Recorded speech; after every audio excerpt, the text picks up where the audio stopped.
వే gold trusted gold buyers మీరు తాకట్టు పెట్టిన బంగారాన్ని విడిపించి ఈ రోజు ఉన్న మార్కెట్ ధరకు కొనబడను. నమస్తే, వెల్కమ్ టు ఇట్స్ యూటీవీ. నేను సిరాజ్. ఈ రోజులో రాజకీయాలంటేనే కోట్లు కుమ్మరించడం, అంతకు 100 రెట్లు వెనకేసుకోవడం. ఒక్కసారి వార్డు మెంబర్ అయితే చాలు, తరతరాలు కూర్చొని తిన్నా కరగనంత ఆస్తి సంపాదిస్తున్నారు. అలాంటిది 2 సార్లు ఎమ్మెల్యేగా గెలిచి అసెంబ్లీలో అడుగుపెట్టినటువంటి ఒక నాయకుడు చివరకు సొంత ఇల్లు కూడా లేకుండా ఒక పాత బజాజ్ చేతక్ స్కూటీ మాత్రమే ఆస్తిగా మిగిల్చుకొని అద్దె ఇంట్లోనే కన్ను మూశారంటే నమ్ముతారా? నమ్మకపోయినా ఇదే నిజం. ఆయనే భువనగిరి మాజీ ఎమ్మెల్యే కొమ్మిడి నరసింహారెడ్డి.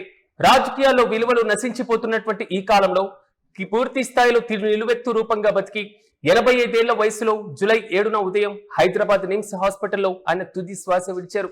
100 ఎకరాల భూస్వామ్య కుటుంబంలో పుట్టి ప్రజల కోసం సర్వస్వం త్యాగం చేసినటువంటి ఈ భూదాన్ రెడ్డి ప్రస్థానం ఏంటి?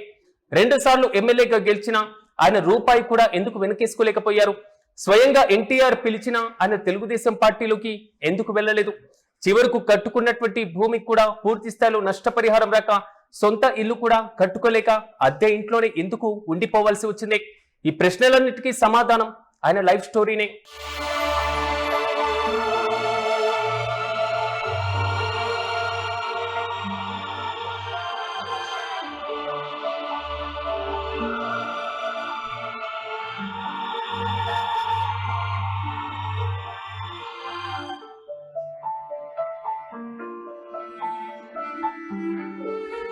యాదాద్రి భువనగిరి జిల్లా బీబీ నగర్ మండలం బ్రాహ్మణపల్లి గ్రామంలో కొమ్మిడి రామచంద్రారెడ్డి లక్ష్మమ్మ దంపతులకు 1943 సెప్టెంబర్ 10న నరసింహారెడ్డి జన్మించారు. వారిది మామూలు కుటుంబం కాదు. ఏకంగా 400 ఎకరాల సాగు భూమి ఉన్నటువంటి పెద్ద భూస్వామ్య కుటుంబం. ఊళ్ళో 2 అంతస్తుల మేడ, 12 మంది జీతగాళ్లు, 8 గుర్రాలు, వందలాది పశువులు కూడా ఉండేవి. తండ్రి రామచంద్రారెడ్డి పోలీసు పటేల్ కావడంతో ఊరిపైన పూర్తి పెత్తనం వారిదే ఉండేది. అయితే ఎంత పెద్ద కుటుంబమైనా వారిలో అహంకారం మాత్రం ఉండేది కాదు. ప్రజలను తమ కుటుంబ సభ్యులుగా చూసుకునేవారు. ఈ మొత్తానికి కారణం నరసింహారెడ్డి పెద్దన్న, సాయుధ పోరాట వీరుడు కొమ్మిడి కోదండరామిరెడ్డి ఆదర్శ భావాలే. అన్న అడుగుజాడల్లోనే నరసింహారెడ్డి కూడా ప్రజాసేవ వైపే అడుగులు వేశారు. ప్రధానంగా కేవలం 19 ఏళ్ల వయసులోనే, అంటే 1962లో బ్రాహ్మణపల్లి సర్పంచ్ గా నరసింహారెడ్డి ఎన్నికయ్యారు. 8 ఏళ్ల పాటు సర్పంచ్ గా ఊరిని తీర్చిదిద్దడమే కాకుండా 1969 తొలి దశ తెలంగాణ ఉద్యమంలో భువనగిరి తాలూకు కార్యదర్శిగా ముందుండి పోరాటం చేశారు.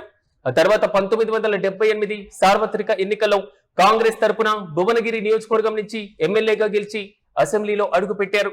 ఇక 1983 ఎన్నికల నాటికి సీన్ మారింది.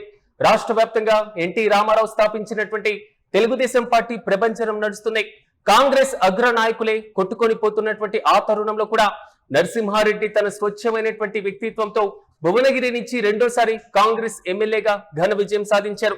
ఇక ఎన్టీఆర్ గాలిని తట్టుకొని నిలబడ్డారంటే ప్రజల్లో ఆయనకున్నటువంటి ఆదరణ ఎలాంటిదో అర్థం చేసుకోవచ్చు. అయితే 1985లో వచ్చినటువంటి ముందస్తు ఎన్నికల సమయానికి ఆయన ఒక సంచలన నిర్ణయం తీసుకున్నారు. తానే స్వచ్ఛందంగా ఎన్నికల బరి నుంచి తప్పుకోనున్నట్లుగా ప్రకటించారు. ఎందుకో తెలుసా? ఎన్నికల్లో ఖర్చు పెట్టడానికి ఆయన దగ్గర పైసా కూడా డబ్బు లేదు. 2 సార్లు ఎమ్మెల్యేగా చేసినా ఆయన రూపాయి అవినీతి చేయలేదు, ఆస్తులు కూడబెట్టలేదు. రాజకీయాల్లో చిన్న పదవి వస్తేనే కోట్లు వెనకేసుకునేటువంటి రోజుల్లో 2 సార్లు ఎమ్మెల్యేగా ఉండి కూడా ఒక్క రూపాయి ప్రజాధనాన్ని కూడా ఆయన ఆశించలేదు. సొంతంగా కారు కూడా కొనుక్కోకుండా ఓ పాత బజాజ్ చేతక్ స్కూటర్ పైనే నియోజకవర్గం అంతా కూడా తిరిగి అరుదైనటువంటి రికార్డును సృష్టించారు.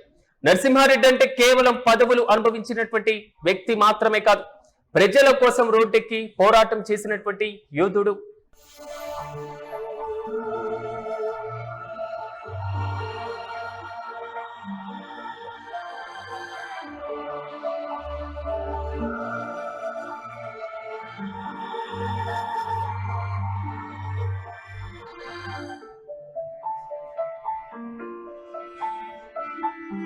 గోదావరి జలాలను భువనగిరి, ఆలేరు ప్రాంతాలకు రప్పించడం కోసం ఇచ్చంపల్లి వద్ద బ్యారేజ్ నిర్మించాలని ఆయన సాగించినటువంటి ఉద్యమం చారిత్రాత్మకమైనటువంటి.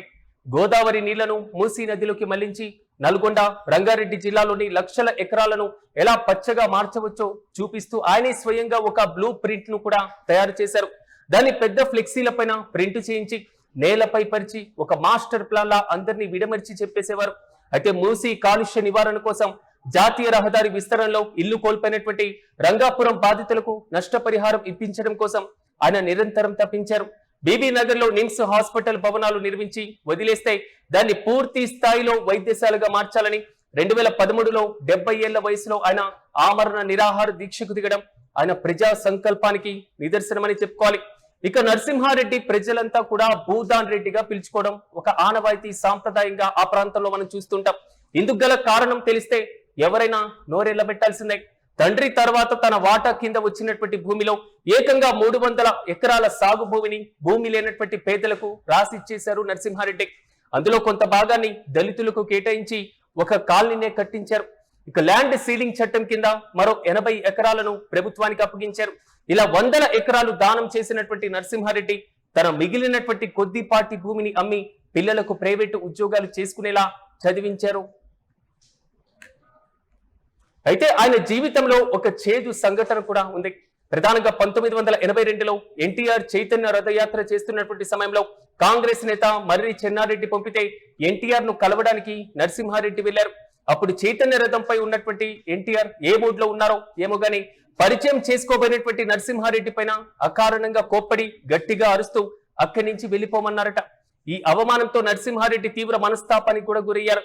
ఆ తర్వాత కాలంలో ఎన్టీఆర్ స్వయంగా నరసింహారెడ్డి నిజాయితీని గుర్తించి తెలుగుదేశం పార్టీలోకి రమ్మని ఆహ్వానించిన ఆత్మగౌరవం ఉన్నటువంటి నరసింహారెడ్డి ఆ పార్టీ వైపు కన్నెత్తి కూడా చూడలేదని అప్పట్లో ప్రచారం కూడా జరిగింది. కాగా చివరి రోజుల్లో ఆయన జీవితం చాలా సాదా సీదాగా గడిచింది. దానాలు చేయగా మిగిలినటువంటి కొద్దిపాటి భూమి బొల్లేపల్లి కాలువ త్రవ్వకాల్లో పోయింది. దానిని ప్రభుత్వం నష్టపరిహారం తీసుకున్న అద్దె ఇల్లు వదిలి ఒక చిన్న సొంత ఇల్లు కట్టుకొని ఆయన ఎంతో ఆశపడ్డారు. కానీ ప్రధానంగా ముఖ్యమంత్రులు కలెక్టర్ల చుట్టూ తిరిగిన ఆ పరిహారం డబ్బులు మాత్రం అందలేదు. భార్య సుకనమ్మ, అదేవిధంగా 4 కుమారులు, 2 కుమార్తెలు ఉన్నటువంటి ఈ కుటుంబానికి ఆయన మిగిల్చింది కేవలం నిజాయితీ అనేటువంటి ఆస్తి మాత్రమే. 100 ఎకరాలు ఉండి కూడా పేదలకు పంచి ఇచ్చి చివరకు సొంత ఇల్లు కూడా లేకుండా అద్దె ఇంట్లోనే కన్నుమూశారు కొమ్మిడి నరసింహారెడ్డి. ఇలాంటి నాయకులు రాబోయేటువంటి తరాలకు ఒక ఆదర్శప్రాయం. ఆయన భౌతికంగా మన మధ్య లేకపోయినా విలువలతో కూడినటువంటి రాజకీయాలు ఉన్నంత కాలం ఆయన పేరు చిరస్థాయిలో నిలిచిపోతుంది.